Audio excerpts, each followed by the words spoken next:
Très bien. Bonjour tout le monde. Aujourd'hui, c'est jour d'élection américaine. C'est un jour très crucial pour les droits des femmes. On va regarder ça avec beaucoup d'attention. Et contrairement à ce que dit la ministre de la Condition féminine, Martine Biron, Trump ou Harris, c'est pas du pareil au même. Moi, j'ai été abasourdie quand j'ai vu ça hier. Sur le protectionnisme, il y a des enjeux qui sont réels, mais il y a c'est pas le seul enjeu. Il y en a beaucoup d'autres, notamment celui sur les droits des femmes, le droit à l'avortement, entre autres. Je me dis que ce qu'a dit Mme Martine Biron, bien, ça en dit long sur la vision de la CAQ sur les relations internationales. Pour eux, les relations internationales, ça doit uniquement être guidé par des affaires, par faire de la business, par les entreprises. Ils ont totalement délaissé la responsabilité du Québec de parler aussi de questions de droits de la personne et des droits des femmes. Moi, je suis extrêmement préoccupée s'il y a un gouvernement Trump qui gagne pour le droit des femmes. Ça va être un recul majeur, non seulement pour les Américaines, mais ça pourrait aussi nous contaminer ici au Canada, au Québec. Si j'étais à la place de Mme Martine Biron, ministre de la Condition féminine, je serais aussi extrêmement inquiète de l'élection d'un gouvernement Trump. Ouais. Merci, Robert. Bonjour. Il s'est passé quelque chose de notable ce matin. C'est pas peu dire. Vous avez entendu, comme moi, le ministre de la Santé nous dire que nous pourrions, de façon assez rapide, nous sevrer du privé en santé. Bon, je me suis assuré que j'avais bel et bien pris mes deux espressos ce matin et que j'avais bien compris ce qui a été dit. Mais ça a été dit. Ça a été développé. Le ministre nous annonce des projets de loi à venir que je ne commenterai pas parce que je ne les ai pas vus, mais on comprend les orientations vers lesquelles il veut aller. Alors, je vais être bon joueur, là. Je ne bouderai pas mon plaisir. Je ne vais pas cracher dans la soupe, mais vous me permettrez quand même d'attendre de voir les ingrédients de la dite soupe là, avant d'en commander un bol. J'ai vu neiger. Des fois, on nous a dit des choses, ça ne s'est pas concrétisé. Par ailleurs, je suis obligé de dire que le ministre continue de parler des deux côtés de la bouche. Là, parce que quand on continue de donner des permis de cliniques privées, puis d'un autre côté, on dit on veut empêcher les médecins d'aller au privé, il y a un double discours là, qui ne tient pas la route. Alors, je pense que M. Dubé, là, il essaie de remplir une chaudière dans laquelle il a fait des trous. Alors, il va falloir commencer par boucher les trous. Allons-y comme ça. Mais le privé a pris beaucoup de place avec ce gouvernement-ci. Le gouvernement a été créé par les gouvernements précédents. On l'a complètement échappé. Mais la CAQ, depuis 6 ans, nourrit ce monstre-là avec des hormones de croissance. Fait que là, il faudrait arrêter ça au moins maintenant. Puis ensuite, on discutera. Mais je le redis, il y a eu un changement de cap majeur ce matin. J'en suis évidemment heureux. Je suis rempli d'espoir, mais je ne suis pas tout à fait naïf. J'ai vu neiger. On va attendre de voir la suite. Vous avez prêté la sortie de M. Dubé ce matin. Est-ce qu'il sent le vent tourner avec la sortie du Collège des médecins, par exemple? C'est possible. Le Collège des médecins a quand même des arguments d'autorité. Et c'est l'ordre suprême qui protège les patients au Québec. Cela dit, le Collège des médecins, que je salue d'ailleurs pour le courage dont ils ont fait preuve, là, ils ne sont pas seuls.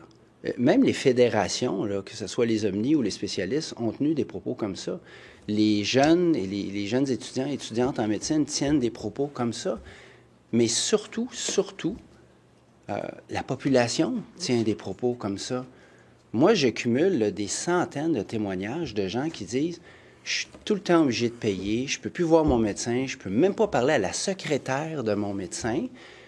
J'ai besoin de soins et on est en train de me pousser systématiquement vers le privé. » C'est pas une lubie là, du député de Rosemont ou de Québec solidaire, c'est le terrain qui nous le dit aussi. Alors, tant mieux si le ministre a enfin vu la lumière, s'il a entendu ça puis qu'on va dans la bonne direction. Sur le grand électoraliste, là, vous dites qu'il sent qu'on pourrait l'échapper si jamais on va trop loin vers le privé. Je ne l'accuserai pas d'électoralisme ici. Je pense que j'ai dit que je vais être bon joueur, je vais rester bon joueur. Et je répète, si M. Dubé voit enfin les affres du privé, M. Dubé est député aussi, là, puis les députés de la CAQ sont tous députés. Là, ils entendent toutes les mêmes affaires dans leur circonscription. C'est vrai que le Collège des médecins en a rajouté une couche. Tant mieux, on ne sera jamais trop nombreux à défendre notre système qu'on a payé de notre argent. Hein. C'est le legs de nos grands-parents qui l'ont bâti là, à coup d'impôts, mais de rêves et d'espoir aussi. On est en train de leur tourner le dos. Alors, tant mieux si enfin, on met un frein à cette expansion, puis qu'on recule, qu'on revienne aux bonnes bases de notre système. Vous pensez qu'il se cherche un peu un nouveau levier, là, parce qu'il arrive à son échéance du plan santé, les résultats se font encore attendre. Est-ce que là, il prend le privé? Parce que si on parle, entre autres, des médecins, et le va-et-vient, ça reste quand même des nombres marginaux là, de personnes. Donc, est-ce que là, est-ce qu'il se prend un nouveau levier pour justifier le fait que finalement, sa réforme ou en fait son plan santé n'apporte pas les résultats obtenus à cette date-ci? Je lui prêterai pas ces intentions-là. Moi, j'ai entendu qu'il veut qu'on se serve du privé en santé. Pour moi, là, c'est de la musique à mes oreilles. Je vais attendre, cela dit, la symphonie au complet, là, parce que des fois, il y a des fausses notes. Là, puis M. Dubé nous a déjà lancé des idées. Là. Il devait mettre fin au va-et-vient, là, ce que moi j'appelle les portes tournantes des médecins qui se promènent du privé. Depuis le mois de mars, il a un règlement sur son bureau qui permettrait de faire ça. Il ne l'a pas fait. Il a dans la loi en ce moment, la loi sur l'assurance maladie, une provision, des articles qui lui disent qu'à partir du moment où il considère que la population est desservie dans une région parce qu'il y a trop de médecins au privé, il peut mettre fin à l'exode. C'est dans la loi, ça existe déjà. Il ne l'a pas utilisé, il n'a pas voulu aller là.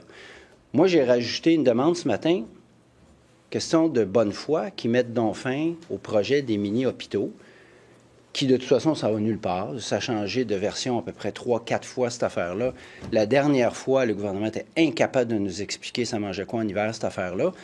Je pense que s'il veut revenir au public, je vais le prendre au mot, là, bien, ça serait un bon signal à envoyer, là. On ne va pas créer, appelez ça des mini-hôpitaux, des cliniques, comme vous voudrez, mais on ne va pas créer des cliniques privées au moment où on dit qu'on va faire le contraire. Ce serait incohérent. Sur les cliniques, toujours dans la même veine, là, il y avait l'enquête ce matin de la presse sur les GMF là, qui sont maintenant gérés aussi par des entrepreneurs qui sont pas issus du domaine de la santé. Ouais. Il y a eu plusieurs cas là, préoccupants qui ont rapporté par rapport les instruments sont mal lavés, les dossiers de patients sont perdus. Ouais. D'abord, êtes-vous étonné de ça? Puis qu'est-ce qu'on devrait faire pour mettre fin ou encadrer cette situation-là? En toute honnêteté, non, je ne suis pas étonné. J'entends ces histoires-là aussi depuis des années. C'est pour ça qu'il ne faut pas virer à la marchandisation des soins de santé, parce que s'il y a une pièce à faire, il y a quelqu'un qui va essayer d'en faire 2. Puis s'il peut en faire 3, il va en faire 3. Mais c'est toujours au détriment des soins de santé et des services. C'est au détriment des bons ratios, c'est au détriment de la salubrité élémentaire dans une salle d'op. Ça n'a aucun bon sens. Il y a des caïds là, d'entrepreneurs qui se sont mis à acheter des cliniques puis qui veulent faire de l'argent avec ça. C'est le contraire, de la protection du public. De deux, on ne devrait pas marchandiser les soins de santé. Ça ne devrait jamais être un outil de profit. Au Québec, je vais juste finir là-dessus, si vous permettez, au Québec, seuls les pharmaciens peuvent être propriétaires d'une pharmacie. Mais pour les cliniques médicales, là, tous les fly-by-night là, peuvent acheter une clinique médicale avec aucune espèce d'expertise là-dedans. Ça n'a aucun bon sens. Là. On ne parle pas d'un dépanneur, là. On ne parle pas d'acheter une station-service. C'est quand même, en tout respect pour les stations-service, c'est des cliniques médicales. Là. Mais est-ce qu'on interdit donc cette pratique-là? Qu'est-ce qu'on fait pour... On va au fond de ça. On enquête. J'ai cru comprendre dans les articles de votre collègue là, qu'il y a eu notamment des documents qui sortaient de la RMQ et du ministère. On va tout mettre ça ensemble. Là. On va se donner une vraie vue d'ensemble, là, mais il y a un problème. Il y a un problème. Et d'ailleurs, la Fédération des médecins omnipraticiens et le Collège des médecins avaient déjà sonné l'alarme il y a plus d'1 an là-dessus. Il y a du monde qui achète des cliniques pour faire du fric. Votre réflexion rendue où, M. Marissal? Vous avez fait des entrevues avec vous-même, j'imagine, depuis 2 semaines. Là. Alors, vous en êtes rendu où? Elle est à même place. Elle est à même place que la semaine dernière. Honnêtement, depuis quelques jours, c'est plus à la santé que je pensais, puis à mon interpellation de ce matin, puis à la suite des choses. J'ai pas de plus d'indications à vous donner ce matin. Là. Vous n'étiez pas au congrès de Projet Montréal. Est-ce qu'on vous avait téléphoné? J'étais pas au congrès de Projet Montréal. Pourquoi? De un, parce que j'avais autre chose à faire. Comme je vous dis, j'ai une réflexion avec moi-même sur la question. Je dois d'abord régler des trucs avec moi-même sur mon avenir.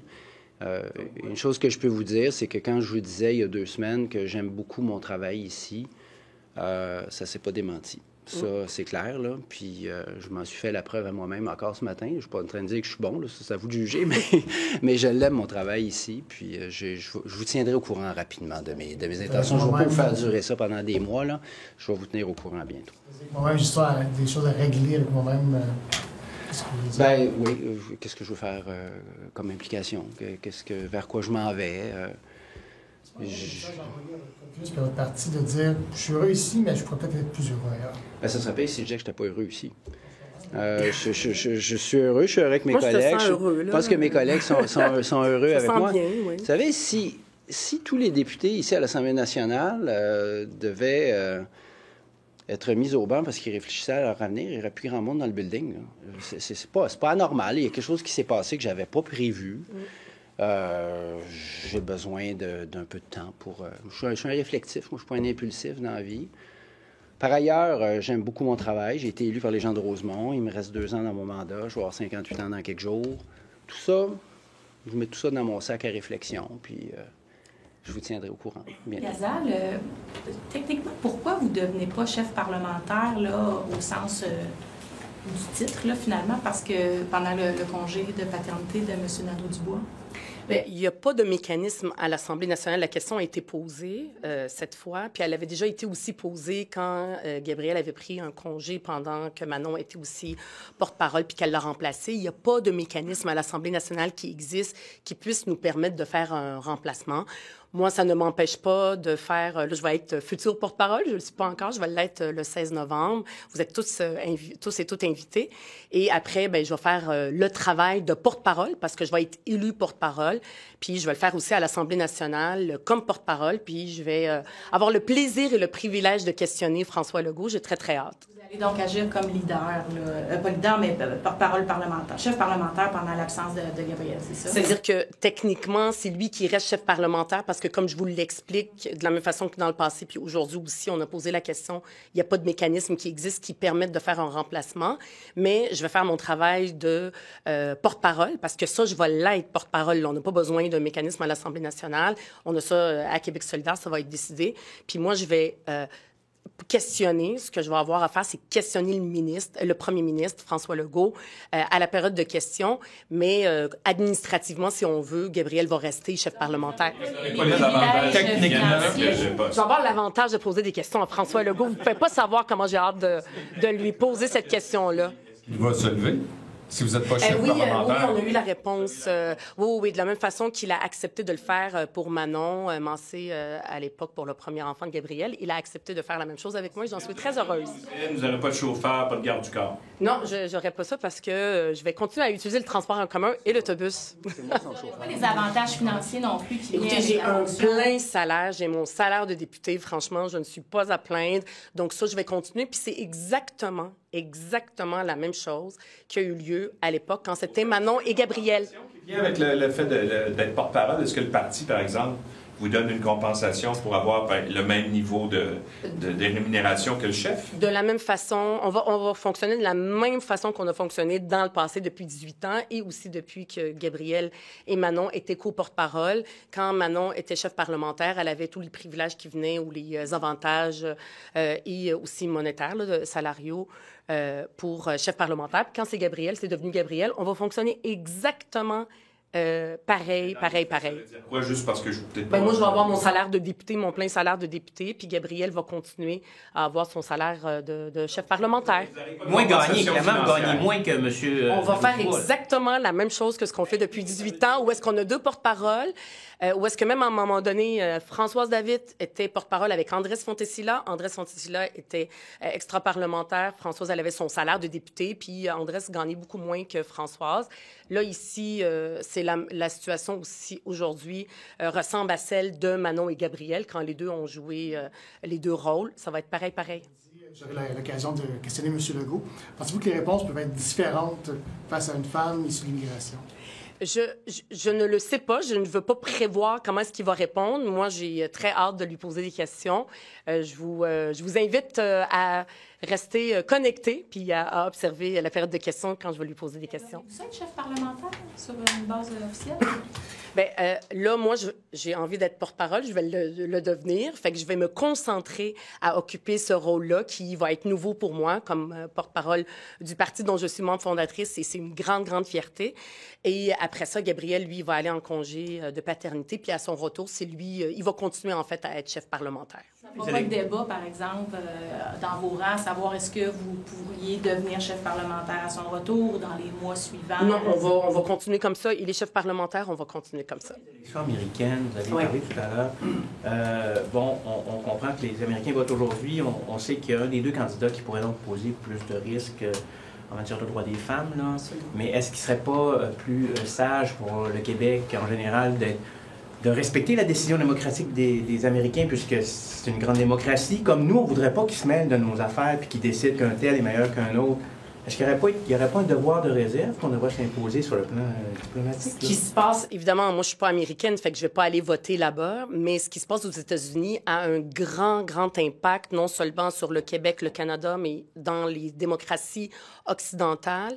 C'est une société extrêmement polarisée, puis qu'on le veuille ou pas, ça peut, à un moment donné, nous contaminer ici. Moi, je suis très fière au Québec comment nos débats se passent.